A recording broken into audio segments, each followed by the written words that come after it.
15:33. Esta tarde, dentro de un ratito, a las 18 horas, 6 de la tarde, va a comenzar una interesante actividad en la Universidad de Concepción, en la Facultad de Ciencias Químicas de la Universidad de Concepción, una charla de ciencia de datos de la administración pública regional. Un tema muy interesante, un tema que, aunque les pueda sonar un poco distante, tiene mucho que ver con lo que hace el Estado con nuestros datos, con la eficiencia del trabajo del Estado, y no solo del Estado, sino que en general con el uso de los datos. Pero vamos a hablar de este tema con María Paz Hermosilla. Ella es directora del GovLab, de la Escuela de Gobierno de la Universidad Adolfo Ibáñez, que va a estar en esta charla en un ratito más en la Universidad de Concepción. María Paz, ¿cómo estás? Hola, muy bien. Muchas gracias, Mauricio, por la invitación. Oye, los algoritmos, ¿qué son esto? Este concepto que se nos aparece en nuestras redes sociales, en Facebook, en Instagram, esto que buscamos algo en Google y nos aparece después bombardeándonos ofertas en todas partes. ¿Cómo explicar fácilmente qué son los algoritmos? Primero, antes de comenzar ya a meternos en el tema. Mira, podemos hacer la analogía de una receta de cocina. El algoritmo es una fórmula matemática que es como una receta. Los ingredientes son los datos.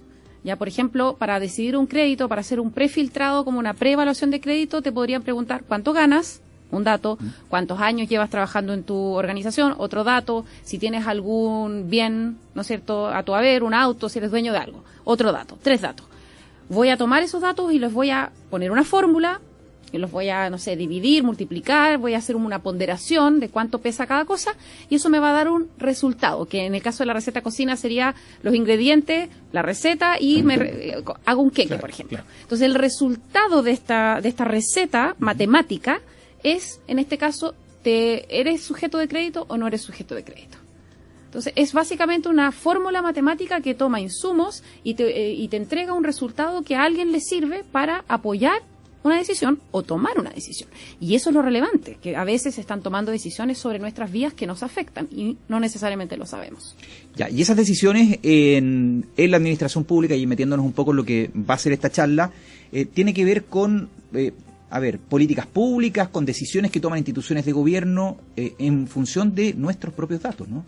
Sí, efectivamente, y son decisiones muy importantes. Por ejemplo, pueden ser cosas más bien operacionales. Cuando a alguien, o a alguno de ustedes, los auditores, les rechazan una licencia médica, eso se va a la CONPIN. Y la CONPIN debe aceptar o rechazar esa licencia que ya tiene como una apelación, o sea, ya tiene una instancia de revisión, y ahí se usa un algoritmo, un sistema automatizado para aceptar las licencias que están buenas.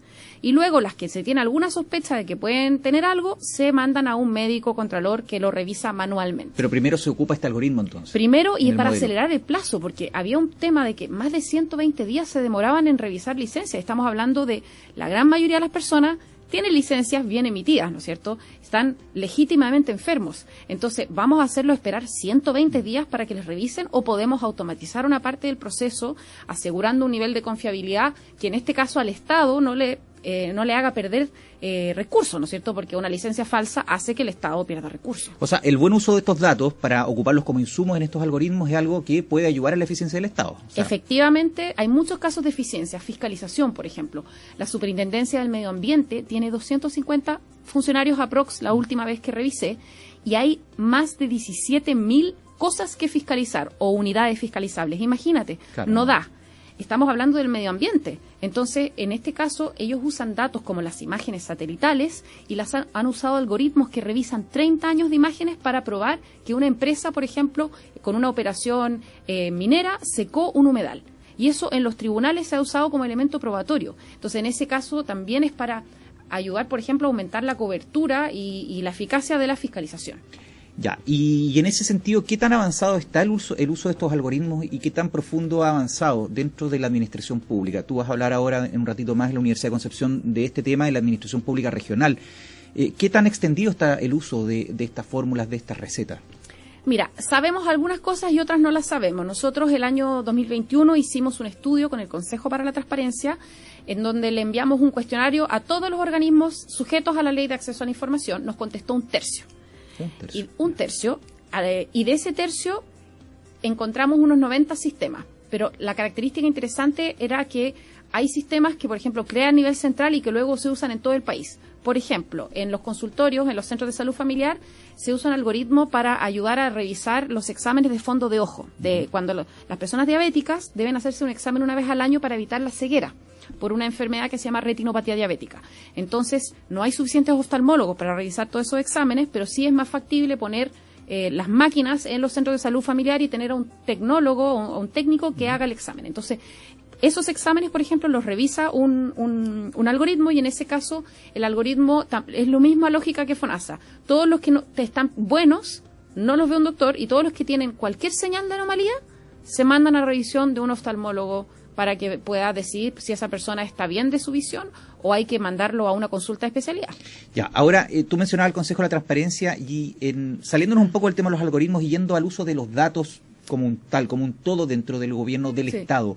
¿Qué tan transparente es el uso de nuestros datos, de nuestra información por parte del Estado, que es el gran hermano, ¿no? Este gran controlador de todos nuestros movimientos? Nos tienen cruzados desde impuestos internos, desde el ámbito del Poder Judicial, en la salud, en fin. ¿Qué tan transparente es el manejo de esa información? Bueno, este mismo estudio que vimos, que detectó bastantes sistemas, más bien a nivel central que a nivel regional, mostró que el 80% de esos sistemas no tenían información en la página web del organismo público. 80% no tenía.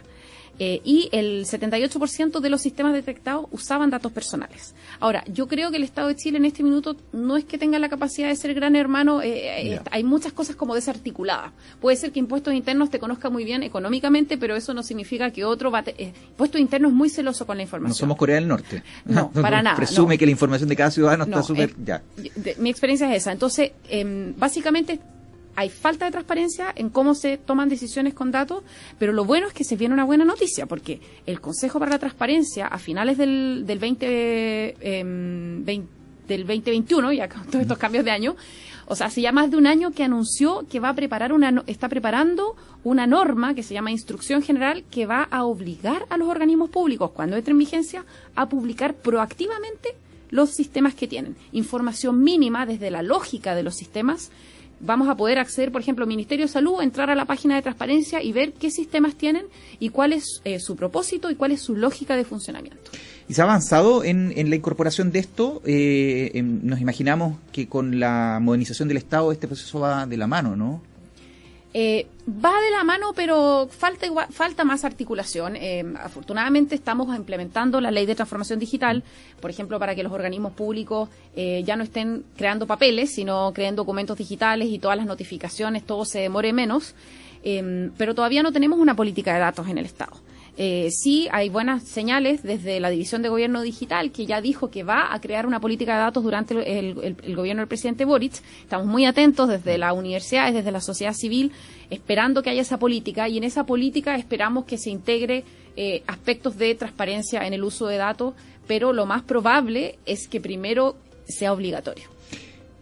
Con esta norma que estamos preparando con el Consejo, que de hecho la Universidad Adolfo Ibáñez está asesorando al Consejo en hacer esta norma con el apoyo del Banco Interamericano del Desarrollo en el marco de un proyecto mucho más grande que se llama Algoritmos Éticos, en donde estamos ayudando al Estado a usar mejor los datos. Eso te iba a preguntar, por último, y antes como para ir cerrando un poco, ¿cuáles son los cuestionamientos o las consideraciones éticas que puede haber respecto del uso, ¿no? Primero, el uso de los datos en términos de que sean bien utilizados. Y por otro lado, ¿cuál es la consideración ética respecto a usar algoritmos para tomar ciertas decisiones que uno imagina se pudieran tomar de manera manual o por cada persona?